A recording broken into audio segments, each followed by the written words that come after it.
Okay, so today we're going to be talking about a special type of acceleration. Yesterday we were talking about acceleration, something getting faster and faster, and generally we were talking about it in the x direction. So maybe a car that was getting onto the highway, or a car that was slowly braking. So it's driving down the road and all of a sudden it stops. So you're going from an initial velocity to zero velocity. Well, today what we're going to do is we're going to take this x-axis and we're going to flip it this way. Now we're going to be talking about motion that's going up and down. So we still have one-dimensional motion, which is straight line motion, which is the simplest kind. But in this case, we have a special type of acceleration. We call this free fall acceleration. So this will be an instance of me just dropping the ball. So nothing is going to create the ball to move faster and faster. There's no engine that's going to be turning this ball to make it moving faster and faster like a car. But instead, we're going to have something else that's going to make it move faster and faster, and that's free fall acceleration. Okay, so the big thing here is that objects are going to fall at the same rate or the same acceleration regardless of their masses. So here's a picture. If I dropped a bowling ball and a feather at the same time, they're going to drop at the exact same rate. Now that seems kind of ridiculous because we know that if I really dropped a bowling ball and a feather, the feather would go slower. Because what's happening with the feather is we have air resistance, so you're going to see this type of motion with the feather, which is going to create it to fall faster. But if I could take the feather and smush it into a very small object, and the bowling ball into a small object and dropped them, the heavier object and the lighter object would actually fall at the exact same rate or the same exact acceleration. Okay, so if air resistance is disregarded, meaning we're going to get rid of the fact that air is going to make that feather float a little bit more, then all objects dropped near the surface of the earth will fall with the same acceleration. And I say near the surface of the earth because we're going to be talking about gravity. And gravity is affected by the distance it is from the surface of the earth. So for instance, something up in the space shuttle that's rotating around the earth is going to fall at a different rate than something that's here in Cocoa Beach at the beach sea level. Okay, if we were to drop something in the Himalayas or the Rocky Mountains, it's going to fall at a different rate. And we'll get into that more later on. But that's what we're talking about. Objects dropped near the surface of the earth is going to fall with the same acceleration. This acceleration, instead of using A, we're going to use G for gravity. And the value is 9.8 meters per second squared. Acceleration is a vector, so vectors have magnitude and direction. The magnitude is 9.8 meters per second squared. The direction is downward. Sometimes you will see a downward arrow, or we talked about something with acceleration. We'll give it a negative in front of it, and you'll see negative 9.8, which is telling us that it's moving downward. Okay, so remember that gravity is 9.8. Sometimes in some textbooks you're going to see 9.81, but virtually we're going to be using 9.8 meters per second squared. The SI units are meters per second squared, very exactly the same as the units for acceleration, so this is an acceleration. Okay, so we call this acceleration due to gravity. So we can say A sub G, meaning acceleration due to gravity, and in this case it's negative G, or negative 9.81. The negative is telling us that it's downward. So this means that the objects are going to get faster and faster in this direction. Acceleration is constant, whether the object is moving up or down. So if I take this ball and I throw it up, it is still accelerating downward. It sounds crazy because we think, well, it's moving upward, therefore the acceleration has to be upward. But remember, acceleration is telling us whether it's speeding up or slowing down. So if the object is moving up, acceleration is downward, which means it's going to be losing velocity. So at the beginning that I throw it up, it has a larger velocity, and it's going to be slowing down until it reaches the very top of its projectile, and it will go to zero. So therefore our acceleration is downward. Okay, and then on the way back down, our acceleration is still in the negative direction. So our motion is in the negative direction and speeding up, which gives us a negative acceleration. Okay, so one thing to remember is that acceleration is always negative 9.8 in the downward direction, regardless of where the motion is of the object. Now, velocity is decreasing on the way up. Like I was saying, it's going to start with a velocity. It's going to go up and up and up until it slows down, until it decreases all the way to 0. And then on the way back down, the velocity will increase all the way on the way back down. But acceleration due to gravity is always the same, pointing downward at 9.8 meters per second squared.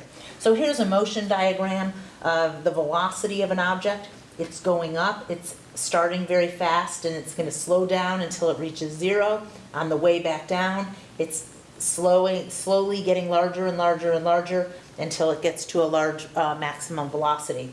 But the acceleration is always negative 9.8 meters per second squared. So even at the very, very top of a ball being thrown up, when the velocity goes to 0, the acceleration due to gravity is still pointing downward at negative 9.81 or 9.8 meters per second squared.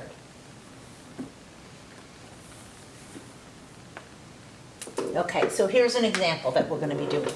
We have Jason, he hits a volleyball so that it moves with an initial velocity of 6 meters per second straight upward. So this is going to be, he's going to shoot the ball and it's going to go just straight up, only in the y direction. If the volleyball starts from 2 meters above the floor, how long will it be in the air before it strikes the floor? So this is a little bit different because the volleyball is going to start here. If this is our 0 mark right here, the volleyball is going to be starting at 2 meters.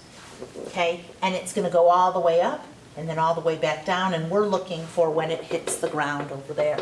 So let's go and tear this problem apart step by step. Jason hits a volleyball. We don't really care what he hits. We don't even care what he's doing with it, but there's a ball so that it moves with an initial velocity of 6 meters per second. Initial velocity of 6 meters per second down here. Initial velocity of 6 meters per second. Straight upward. If the volleyball starts from 2 meters above the floor, so that means our initial position in the y direction is 2 meters. How long will it be in the air before it strikes the floor? Well, the final position is going to be 0 meters. So it's starting here and it's going to end here. So we're going to start at 2 meters and it's going to end at 0 meters.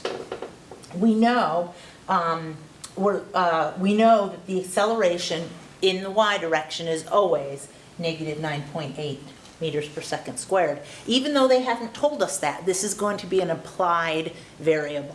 They're never going to tell you that the gravity is negative 9.8, but you have to know that if it's going in the y direction, that gravity is negative 9.8.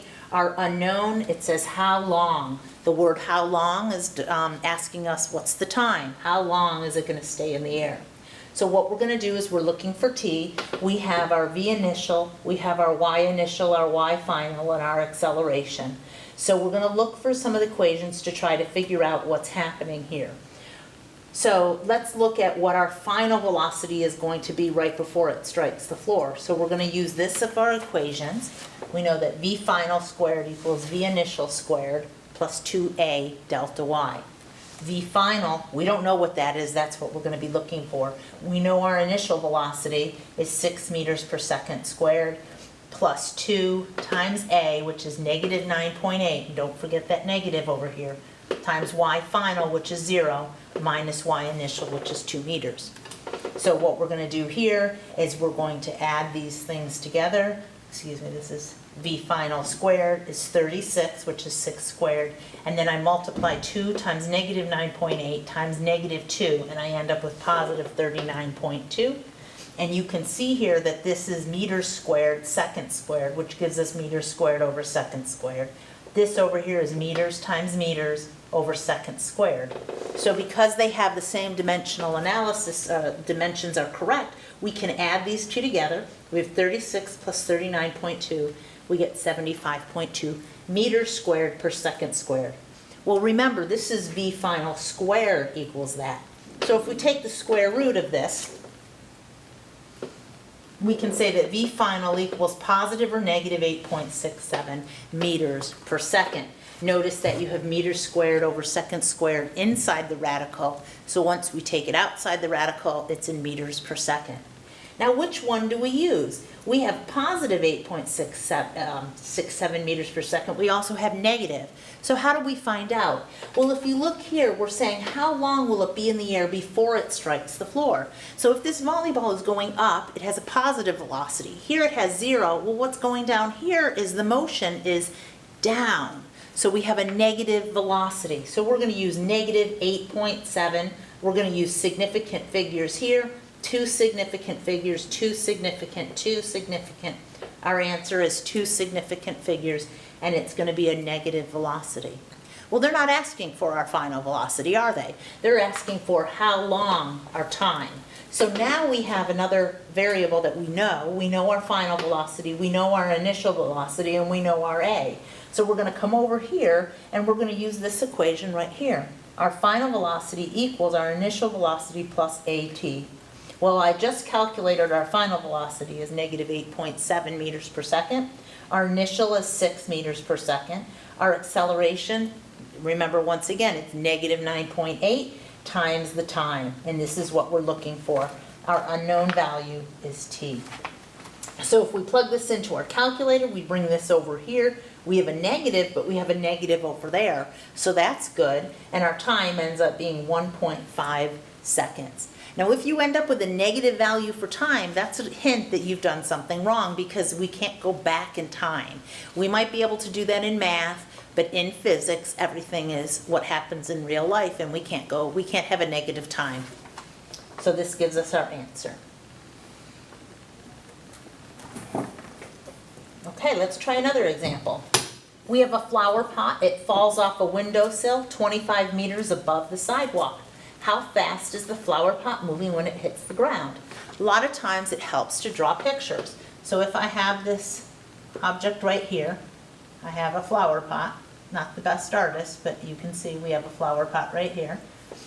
And it falls off a windowsill. So this key word here, falls, sometimes you'll see the word drops. All of those are implying that the initial velocity is 0. It's not being shoved off of it with a force, it's just dropping. So in this case, our V initial is 0. It's another implied bit of information. It falls off a windowsill 25 meters above the sidewalk. So we know that this distance here is 25 meters. Okay, how fast? So the word fast is our V final. So we're looking for our V final when it hits the ground.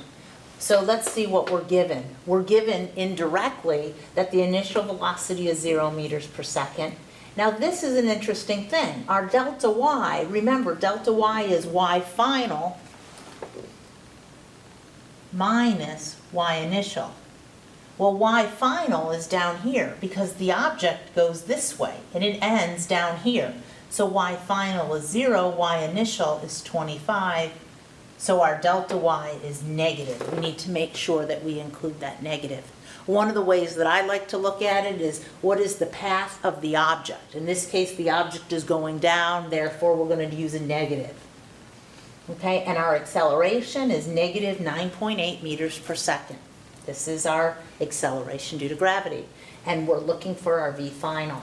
So we're going to look at some of our equations, our 3 kinematic or 3 motions with constant acceleration equations, and we're going to use this one. V final squared equals V initial squared plus 2 times acceleration times delta y. V final is 0 squared because this initial velocity is 0 because it's dropped or it falls. 2.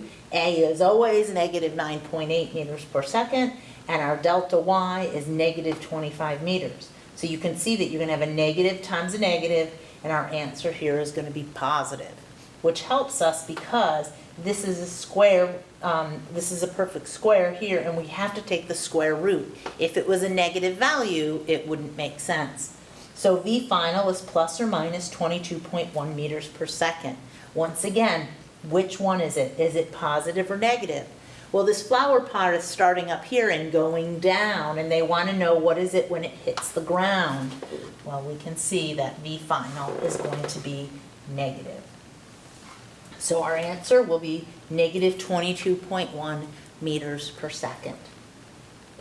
Okay, and that's the last of our slides. So don't forget to do the Edline assignment for tonight, and we'll see you tomorrow in class.